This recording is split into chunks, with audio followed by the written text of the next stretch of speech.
تو چونکہ زنا کے معاشرے پر ایک لامتناہی اثرات مرتب ہوتے ہیں، جس میں قتل و غارت کے سلسلے سے اور غیرت کے سلسلے سے لے کر آگے جا کر پھر حسب نسب کا ختم ہونا، اور پھر نفسیاتی اور جذباتی مسائل سے دوچار ہونا، اور پھر اپنی آئیڈینٹی کو نہ پانا، اور پھر انسانوں کی یوں توہین ہونا، یہ ایک ایسا لامتناہی سلسلہ ہے جس سے معاشرہ جانوروں کا معاشرہ بن جاتا ہے. ایسے لوگوں کے دلوں سے انسانیت کا درد اور انسانیت کی تڑپ ختم ہونے لگتی ہے. اس لیے معاشرتی انتشار کو ختم کرنے کے لیے، معاشرے کے اندر سے فتنہ و فساد ختم کرنے کے لیے، اور معاشرے کو ایک بہترین مضبوط معاشرہ بنانے کے لیے، تاکہ ایک بہترین امت مسلمہ وجود میں آئے جو کہ اپنے اس فریضے کو پورا کرے جس کے لیے اللہ نے اسے دنیا میں بھیجا ہے، یہ قانون دیا گیا کہ الزانیۃ والزانی فاجلدوا کل واحد منہما 100 جلدہ، کہ ان دونوں کو 100 کوڑے مارو تاکہ وہ اس جرم سے باز آئیں. ولا تأخذکم بہما رأفۃ فی دین اللہ ان کنتم تؤمنون باللہ والیوم الآخر، اور ان پر ترس کھانے کا جذبہ اللہ کے دین کے معاملے میں تم کو دامن گیر نہ ہو. یعنی ترس کھا کر سزا دینے سے گریز مت کرو. اس کا یہ مطلب نہیں کہ ایسے لوگوں سے کوئی ہمدردی نہ ہو، انسانی ہمدردی تو ہوگی، طبعی طور پر ترس تو آئے گا ایک شخص کو پٹتے ہوئے دیکھ کر، لیکن ایسا ترس تمہیں سزا دینے سے نہ روکے. اور دین اللہ سے مراد کیا ہے؟ حد، یعنی زنا کی جو حد بیان ہوئی ہے یا سزا بیان ہوئی ہے، اس کو نافذ کرنے کے معاملے میں کسی نرمی یا چشم پوشی کو راہ نہ دی جائے. نہ عورت کے ساتھ کوئی نرمی برتی جائے، نہ مرد کے ساتھ، نہ غریب کے ساتھ، نہ امیر کے ساتھ. اللہ کی یہ حد بغیر کسی فرق کے سب کے لیے ہے جو بھی یہ جرم کرے. ان کنتم تؤمنون باللہ والیوم الآخر، اگر تم اللہ اور یوم آخرت پر ایمان رکھتے ہو. اب یہاں پر آپ دیکھیے کہ اس حد کے جاری کرنے کو ایمان کے ساتھ منسلک کر دیا گیا، ایمان کا حصہ بنا دیا گیا. یعنی گویا اگر تم ایسا نہ کرو تو تمہارا ایمان ہی مشکوک ہے یا خطرے میں ہے. وَلْيَشْهَدْ عَذَابَهُمَا طَائِفَةٌ مِّنَ الْمُؤْمِنِينَ، اور چاہیے کہ حاضر ہو ان دونوں کو سزا دیتے وقت ایک گروہ مومنوں میں سے. یعنی ایک طرف مجرم کو سزا دینا اور دوسری طرف اس سزا کو عبرتناک سزا بنانا مقصود ہے، تاکہ دوسرے لوگ اس سزا کو دیکھ کر اس جرم کے ارتکاب سے باز رہیں اور یہ جرم عام نہ ہو. آج کل انسانی ہمدردی اور انسانی حقوق کے نام پر بسا اوقات اس سزا کو بہت ظالمانہ قرار دیا جاتا ہے، لیکن اللہ تعالیٰ اس کے برعکس کیا فرماتے ہیں کہ تمہارے اندر مجرم سے ہمدردی نہیں ہونی چاہیے، عام انسانوں سے ہمدردی ہونی چاہیے، کیونکہ ایک شخص اگر کسی ایک کی عزت کو پامال کرتا ہے تو اس کے لیے پھر راستہ کھل جاتا ہے. پھر وہ صرف ایک کی زندگی کو ہی برباد نہیں کرے گا بلکہ دوسروں کے لیے بھی ایک خطرناک چیز بنتا چلا جائے گا. اس لیے یہ سزا کہیں چھپا کر یا تنہائی میں نہیں دی جائے گی، سب کے سامنے دی جائے گی تاکہ سب لوگوں کو عبرت ہو. اچھا، جہاں تک حد کے جاری کرنے کا تعلق ہے تو اس کے بارے میں حدیث میں آتا ہے، آپ صلی اللہ علیہ وسلم نے خطبے میں فرمایا، لوگو تم سے پہلے جو امتیں گزری ہیں وہ ہلاک ہو گئیں اس لیے کہ جب ان میں کوئی عزت والا چوری کرتا تو اسے چھوڑ دیا جاتا، اور جب کمزور آدمی چوری کرتا تو اس پہ حد جاری کرتے تھے.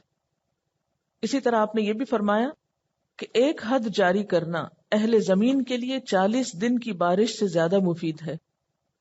یعنی 40 دن اگر بارش برسے تو کتنی سیرابی اور ہریالی ہوگی، اس سے زیادہ فائدہ مند ہے اگر ایک حد جاری ہو، ایک مجرم کو سزا دی جائے تاکہ جرم کا سد باب ہو، جرم کا دروازہ بند ہو اور آئندہ کے لیے معاشرے میں انتشار نہ پھیلے.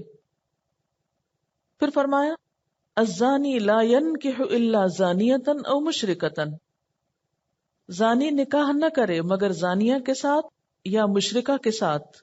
والزانیۃ لا ينکحها الا زان او مشرک، اور زانیہ کے ساتھ نکاح نہ کرے مگر زانی یا مشرک، وحرم ذلک علی المؤمنین، اور حرام کر دی گئی یہ بات مومنوں پر۔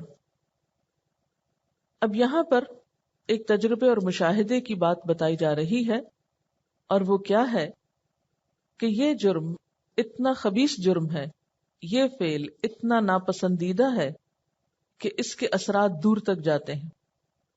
جیسے ایک زہر ہوتا ہے، بالکل یہ جرم بھی ایک زہر کی طرح ہے۔ جیسے زہر کے زہریلے اثرات ہوتے ہیں، اسی طرح اس جرم کے بھی کچھ اثرات ہوتے ہیں، اور وہ اثرات کیا ہیں کہ ان سے انسان کا مزاج بگڑ جاتا ہے، برے بھلے کی تمیز نہیں رہتی، حیا ختم ہو جاتی ہے، برائی ضرورت بننے لگتی ہے، اور پھر ایک وقت ایسا آتا ہے کہ زنا کرنے والا مرد یا عورت زنا ہی میں دلچسپی لیتے ہیں، ان کو ایک پاکیزہ زندگی بسر کرنا اور ذمہ داریاں ادا کرنا ایک مشکل کام لگتا ہے۔ یعنی زنا کا عادی شخص، مرد ہو یا عورت، اس کے لیے پاک دامنی کی زندگی بسر کرنا مشکل ہو جاتا ہے، اولاد پیدا کر کے اس کو پالنا پوسنا اسے مشکل لگتا ہے، بیوی کے حقوق ادا کرنا مشکل لگتا ہے، وہ ان سب چیزوں کو اپنے لیے ایک پابندی سمجھتا ہے، اس لیے وہ شادی سے تو انکار کرتا ہے، لیکن زنا کا راستہ اس کو خوشنما لگتا ہے، تو وہ کیا کرتا ہے؟ الزانی لا ينکح الا زانیۃ، وہ بیوی کی تلاش میں نہیں ہوتا، زانیہ کی تلاش میں ہوتا ہے، او مشرکتن، یا مشرکہ کی تلاش میں ہوتا ہے۔ کیوں؟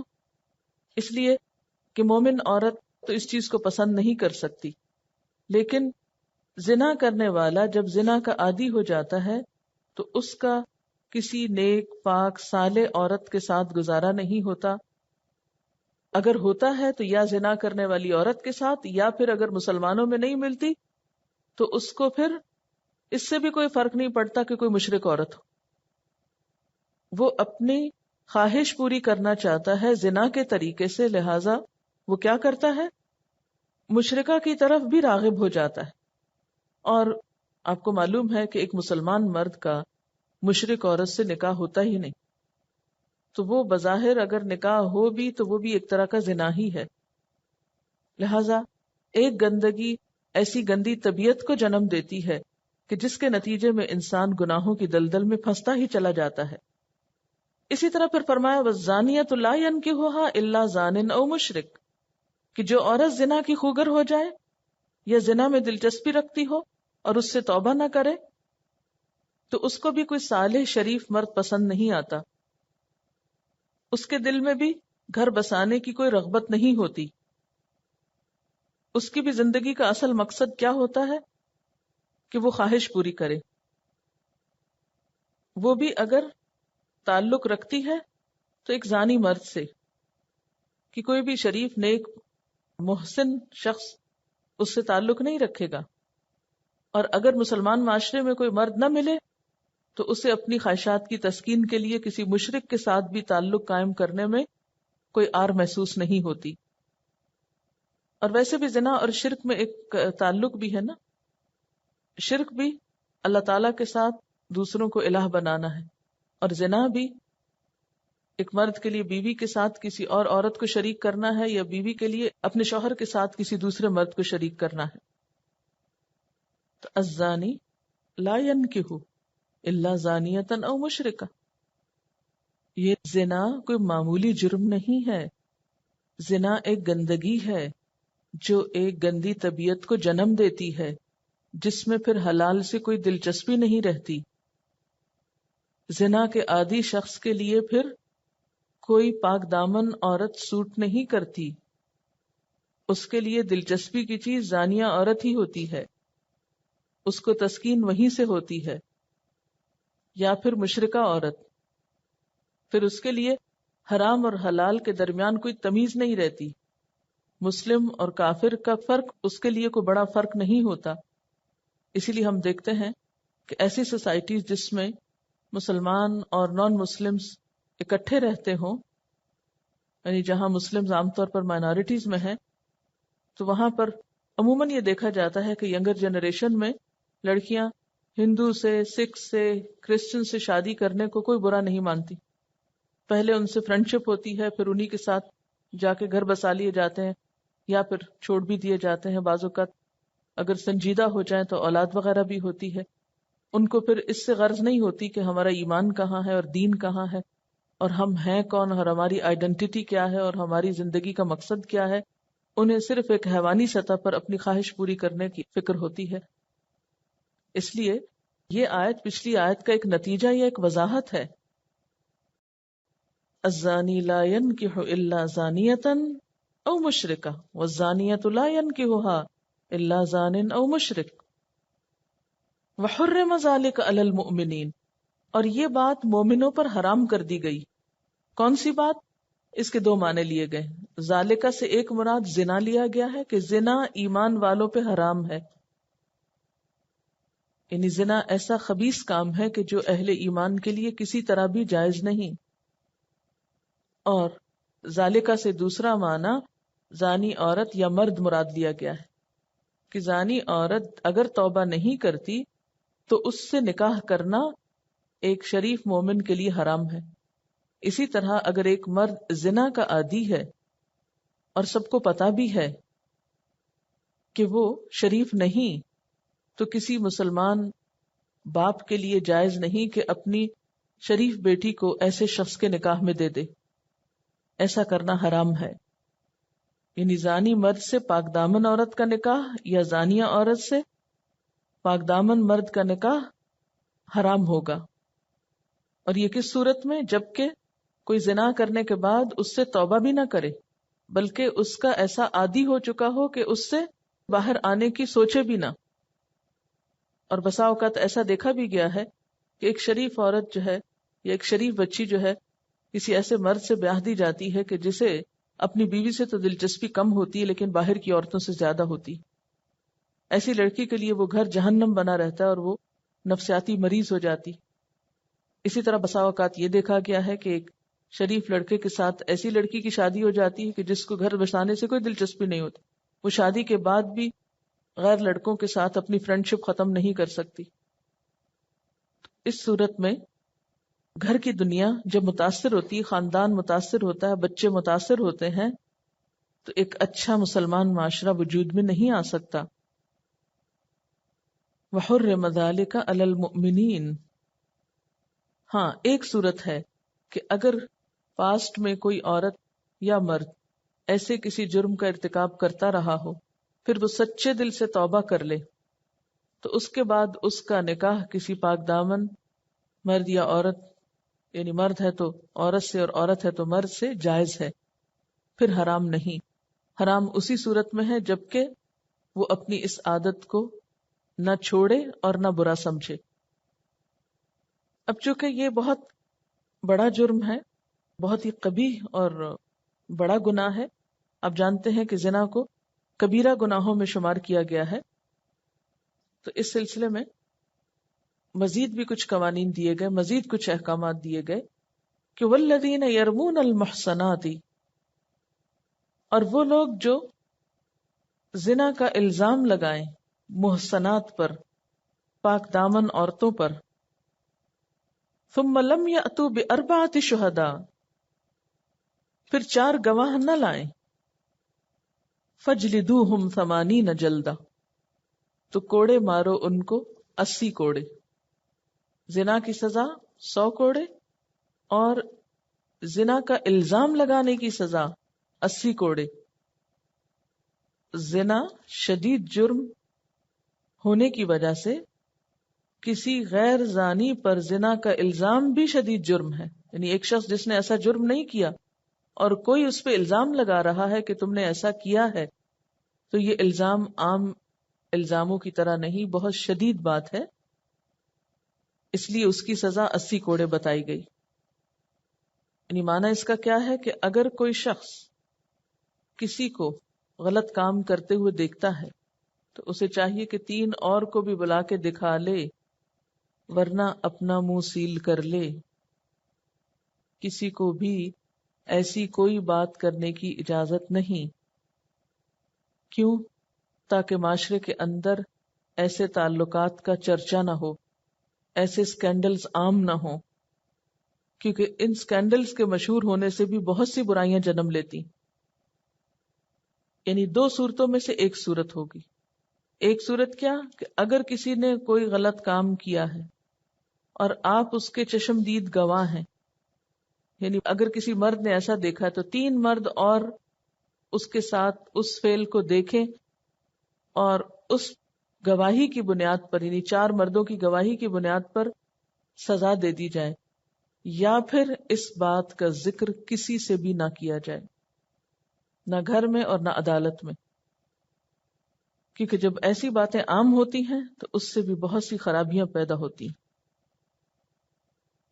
چونکہ زنا ایک گندگی ہے تو یا تو اس گندگی کو صاف کرو یا پھر اسے ڈھانپ دو، دبا دو، ختم کر دو، اس کا چرچا نہ کرو.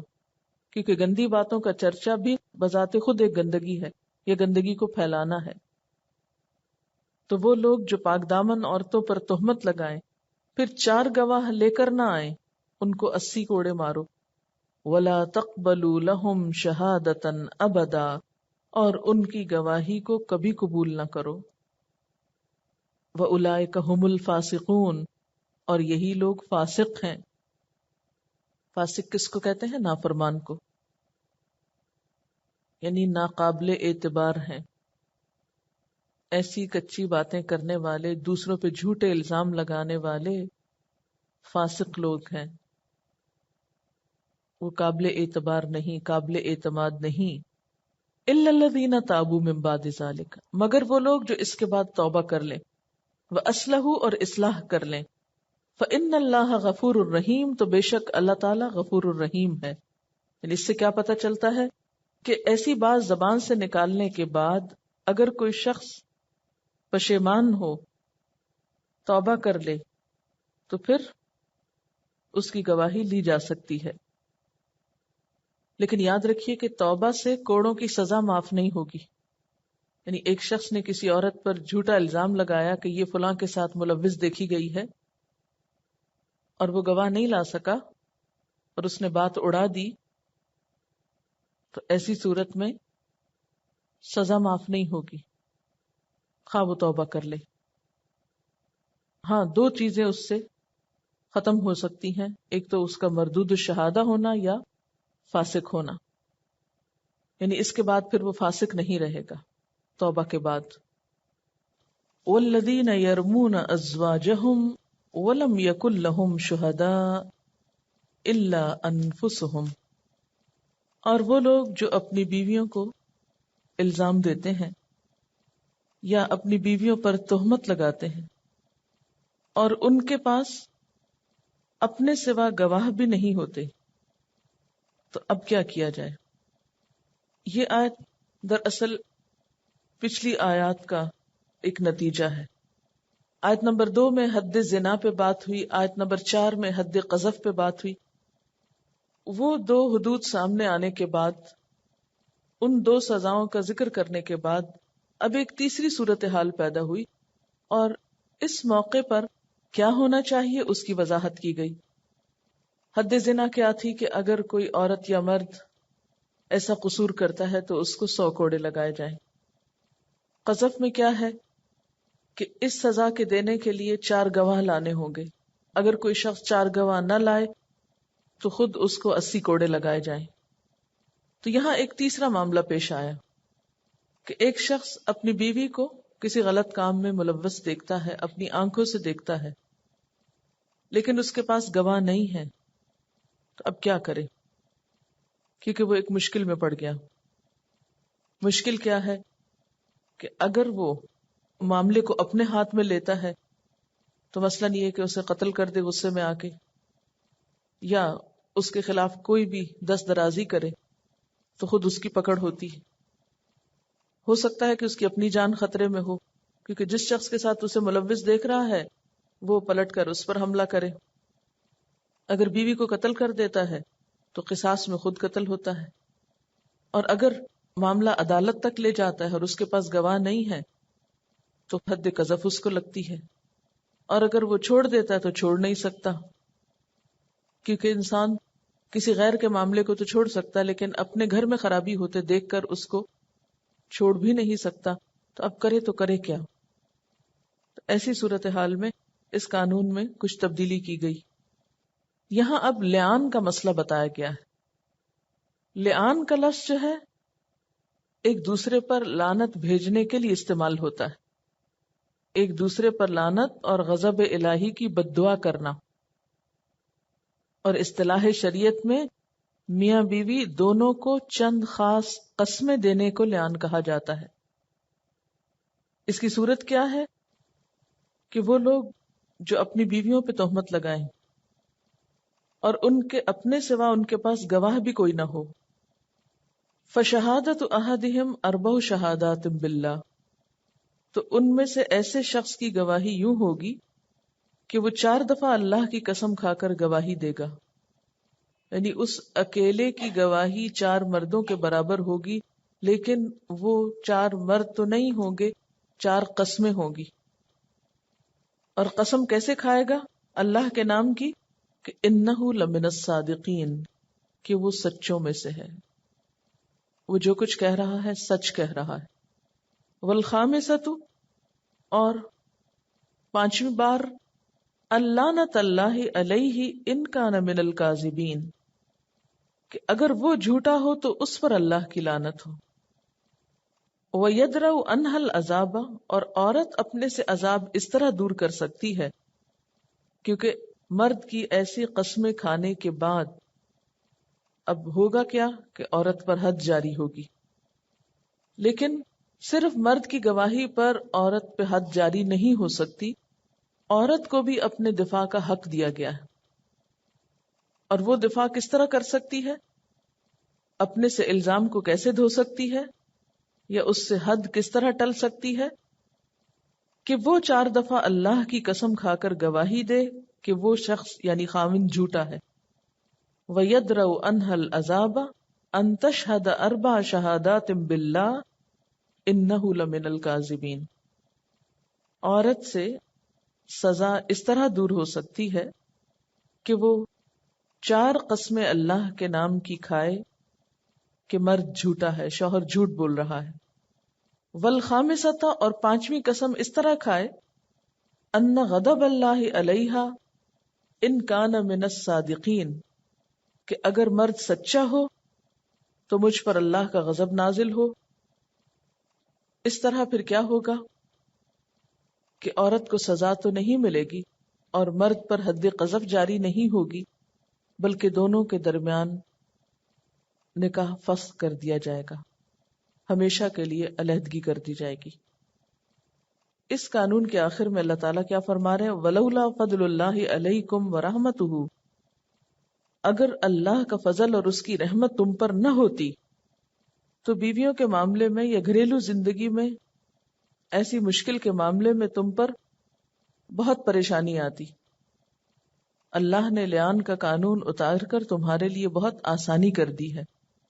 وَأَنَّ اللَّهَ تَوَّابٌ حَكِيمٌ، اور بے شک اللہ تعالی توبہ قبول کرنے والا، حکمت والا ہے۔ چونکہ وہ تواب بھی ہے، حکیم بھی ہے، اسی لیے وہ ستر پوشی کرتا ہے اور معاملے کو آخرت پر ملتوی کر دیتا ہے، پھر بھی توبہ کی مہلت دیتا ہے۔ یہ ہے اللہ تعالیٰ کی اصل رحمت اور توبہ قبول کرنے کا معنی۔ اس کے بارے میں دور نبوی میں کیا ہوا، ایک واقعہ پیش آیا جس کو میں اس وقت آپ کے سامنے رکھتی ہوں، اس سے بات مزید واضح ہو جائے گی، یعنی عملی مثال سے۔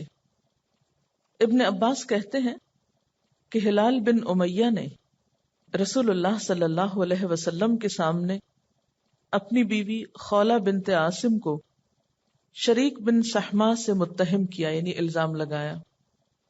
آپ صلی اللہ علیہ وسلم نے ہلال سے فرمایا 4 گواہ لاؤ ورنہ تمہاری پشت پر حد قذف پڑے گی۔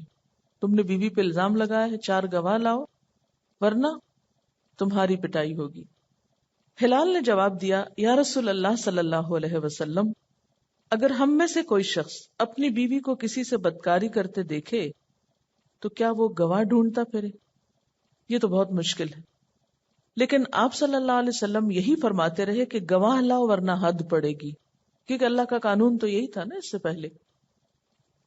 ہلال کہنے لگے اس پروردگار کی قسم جس نے آپ کو سچائی کے ساتھ بھیجا ہے، میں سچا ہوں اور اللہ تعالیٰ ضرور میرے متعلق کوئی ایسا حکم نازل فرمائیں گے جس سے میری پشت کو سزا سے بچا لیں گے۔ سچائی میں کتنا وزن ہوتا ہے نا، اور کتنا اعتماد ہوتا ہے۔ اس کے بعد جبریل علیہ السلام اترے اور والذین یرمون سے لے کر من الصادقین تک، یعنی آیت 6 سے 9 تک آیات نازل ہوئیں۔ بعد ازاں آپ نے ہلال کی بیوی کو بلا بھیجا۔ ہلال نے لیان کی گواہیاں دی، یعنی یہ 5 قسمیں کھائیں، جبکہ آپ صلی اللہ علیہ وسلم ساتھ ساتھ فرما رہے تھے دیکھو تم میں سے ایک ضرور جھوٹا ہے، اور جو جھوٹا ہے وہ توبہ کرتا ہے یا نہیں۔ ہلال کے بعد اس کی بیوی کھڑی ہوئی، اس نے 4 گواہیاں دے دی۔ جب 5ویں کا وقت آیا تو لوگوں نے اسے ٹھہرایا، سمجھایا کہ یہ 5ویں گواہی تمہیں عذاب میں مبتلا کر دے گی۔ ابن عباس کہتے ہیں کہ یہ بات سن کر وہ عورت ذرا جھجکی اور رکی، اور ہم سمجھے کہ وہ اقرار کر لے گی، مگر وہ کہنے لگی میں اپنی قوم کو تمام عمر کے لیے رسوا نہیں کر سکتی، یعنی دوسروں کی عزت کی خاطر 5ویں گواہی بھی دے دی۔ آپ صلی اللہ علیہ وسلم نے فرمایا دیکھتے رہو، اگر اس عورت کا بچہ کالی آنکھوں، موٹے سرین اور موٹی پنڈلیوں والا پیدا ہو تو وہ شریک بن سہما کا نطفہ ہوگا۔ چنانچہ اس عورت کے ہاں اسی صورت کا بچہ پیدا ہوا۔ اس وقت آپ صلی اللہ علیہ وسلم نے فرمایا اگر اللہ کا حکم لیان کا نازل نہ ہوا ہوتا تو میں اس عورت کو ٹھیک سزا دے دیتا۔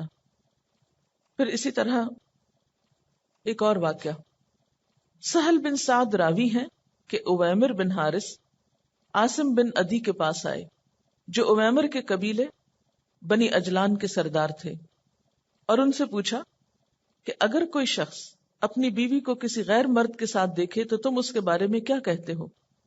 اگر وہ اسے مار ڈالے تو تم لوگ بھی اس کو قصاص میں مار ڈالو گے، پھر وہ کیا کرے؟ عاصم رسول اللہ صلی اللہ علیہ وسلم کے پاس آئے اور یہ مسئلہ پوچھا تو آپ نے اس قسم کے سوالات کو برا سمجھا، خاموش رہے۔ پھر جب اویمر نے عاصم سے اپنے مسئلے کا جواب پوچھا تو کہنے لگے میں تو ایسا مسئلہ حضور صلی اللہ علیہ وسلم سے کبھی نہ پوچھوں گا، کیونکہ انہوں نے آپ کے چہرے پر ناگواری دیکھی تھی۔ آخر اویمر خود رسول اللہ صلی اللہ علیہ وسلم کے پاس آئے اور کہا اللہ کے رسول صلی اللہ علیہ وسلم، اگر کوئی شخص اپنی بیوی کو غیر مرد کے ساتھ دیکھے تو کیا کرے؟ اس کو مار ڈالے؟ تو آپ اس کو مار ڈالیں گے، پھر آخر کیا کرے؟ آپ نے فرمایا اللہ تعالیٰ نے تیرے اور تیری بیوی کے باب میں قرآن میں حکم نازل کیا ہے۔ پھر آپ نے دونوں میاں بیوی کو لیان کا حکم دیا، یعنی قسمیں کھانے کا، جیسا کہ یہ قرآن پاک میں نازل ہوا ہے۔ اوامر نے اپنی بیوی سے لیان کرنے کے بعد کہا یا رسول اللہ اگر میں اب اس عورت کو رکھوں تو میں ظالم ہوں۔ چنانچہ اوامر نے اپنی بیوی کو طلاق دے دی، اور بعد میں ایسے لیان کرنے والوں میں یہی طریقہ جاری ہوا کہ شوہر پھر بیوی کو طلاق دے دیتا تھا۔ لیان کے بعد آپ نے یہ فرمایا کہ دیکھتے رہو اس عورت کا جو بچہ پیدا ہو، اگر وہ ایسا ہو تو اوامر نے اپنی بیوی کے بارے میں سچ کہا، اور اگر دوسری طرح کا پیدا ہو تو میں سمجھوں گا کہ اوامر نے اپنی بیوی پہ تہمت لگائی۔ جب بچہ پیدا ہوا تو آپ کی بتائی ہوئی علامات کے مطابق اوامر سچ نکلا، چنانچہ اس بچے کا نسب اس کی ماں سے ملایا گیا۔ یہ لیان مسجد میں ہوا، اور صحابی کہتے ہیں کہ میں وہاں موجود تھا۔ حضرت عبداللہ بن عمر فرماتے ہیں کہ جب اوامر اور اس کی بیوی میں لیان ہو چکا تو اوامر نے کہا میں نے جو مہر کا روپیہ دیا تھا وہ کدھر جائے گا؟ یعنی طلاق دی تو اس موقع پر وہ جو مہر دیا تھا وہ واپس لینا چاہتے، تو جواب دیا گیا کہ تمہارے لیے کوئی مال نہیں، اگر تم اپنے بیان میں سچے ہو تو بھی تم اپنی بیوی سے فائدہ اٹھا چکے ہو، اور اگر جھوٹے ہو تو پھر تو کسی صورت میں تم اس کے حقدار نہیں ہو۔ اس سے پتہ چلتا ہے کہ حق مہر جو شوہر دے چکا ہو واپس نہیں لیا جا سکتا۔ تو ان احادیث سے اور آیات سے جو باتیں ہمارے سامنے آتی ہیں لیان سے متعلق وہ کیا ہیں؟ نمبر 1، اگر کوئی شخص کسی غیر عورت پر تہمت لگائے تو اس کا فیصلہ شہادتوں کی بنا پر ہوگا، اگر اپنی بیوی پہ الزام لگائے تو فیصلہ لیان کی شکل میں ہوگا، یعنی اگر کوئی شخص کسی اور عورت پہ تہمت لگاتا ہے کہ فلاں عورت ایسی ہے تو اس کے لیے پھر گواہ پیش کرنے پڑیں گے، اور اگر اپنی بیوی پہ لگاتا ہے تو اس صورت میں گواہ نہیں، قسمیں فیصلہ کریں گی۔ دوسری بات یہ کہ قسم کھانے کے دوران قاضی ان کو نصیحت بھی کرتا رہے، سمجھاتا بھی رہے کہ تم خدا کے غضب سے بچو اور جھوٹی قسم نہ کھاؤ، اور ان کو اللہ کی سزا کا حکم بتاتا رہے۔ تیسری بات یہ کہ لعان تفریق زوجین کی سب سے سخت قسم ہے، جس کے بعد فریقین میں کبھی دوبارہ نکاح نہیں ہو سکتا۔ طلاق کے بعد رجوع ہو سکتا ہے، رجوع کا حق ختم ہو چکا ہو، نکاح ہو سکتا ہے۔ طلاق بائن ہو تو اس صورت میں اگر عورت کہیں اور شادی کر لیتی ہے تو دوبارہ طلاق یا بیوہ ہونے کی صورت میں پہلے مرد سے شادی کر سکتی ہے، لیکن یہ صورت ایسی ہے کہ جس میں دوبارہ کبھی بھی یہ اکٹھے نہیں ہو سکتے۔ لعان کے بعد مرد طلاق دے یا نہ دے اس سے کوئی فرق نہیں پڑتا، ہمیشہ کے لیے جدائی از خود ہو جاتی ہے، یعنی لعان بذات خود جدائی کا ایک ذریعہ ہے۔ لعان کے بعد مرد عورت سے حق مہر یا دیگر اخراجات واپس نہیں مانگ سکتا۔ لعان کے بعد عدت کے دوران عورت کا نان و نفقہ یا سکنا مرد کے ذمے نہ ہوگا۔ ویسے تو طلاق کے بعد کیا ہوتا ہے، جب تک بچہ دودھ پی رہا ہو مثلاً یا عدت پوری نہ ہو تو عورت کا نان نفقہ مرد کے ذمے ہوتا ہے، لیکن اس صورت میں نہیں ہوتا۔ پیدا ہونے والا بچہ ماں کی طرف منسوب ہوگا، بچہ ماں کا وارث ہوگا اور ماں بچے کی۔ اس صورت میں اگرچہ عورت کا جرم ثابت بھی ہو جائے، یعنی مرد کی قسمیں کھانے کی وجہ سے، لیکن پھر بھی عورت کو سزا نہیں دی جائے گی۔ تو قانون لعان جو ہے یہ گھریلو زندگی کی بہت سی ایسی پیچیدگیوں کا حل ہے۔ اسی لیے اللہ تعالیٰ فرماتے ہیں کہ اگر اللہ کا فضل اور اس کی رحمت تم پر نہ ہوتی تو تم بہت سی مشکلات میں پڑ جاتے، یعنی گواہوں کو ڈھونڈنا ایک مشکل، معاملے کو عدالت تک لے جانا ایک مشکل، خاموشی الگ ایک مشکل، اگر غصے میں بیوی کو قتل کر دے تو مشکل، اگر طلاق دے دے تو اس میں اپنا نقصان ہے، اسی طرح اور بہت سی پیچیدگیاں ہو سکتی تھی۔ لیکن یہاں پر اللہ تعالیٰ نے یہ قانون دینے کے بعد کیا فرمایا کہ یہ قانون اللہ کی رحمت ہے، اگر یہ قانون تمہیں نہ دیا جاتا تو ان مسائل میں الجھ کر تمہارے لیے بہت مشکلات پیدا ہوتی۔ ان کا سوال یہ کہ اگر عورت قسم کھانے سے انکار کر دے تو پھر سزا جاری ہوگی، اس کا مطلب ہے کہ مرد سچا ہے، کیونکہ عورت کو حق دیا گیا نا قسم کھانے کا، اگر وہ حق استعمال کرتی تو ٹھیک، اور اگر وہ جھوٹی اور وہ جھوٹی قسم نہیں کھانا چاہتی تو اس صورت میں اس کو سزا ہو جائے گی۔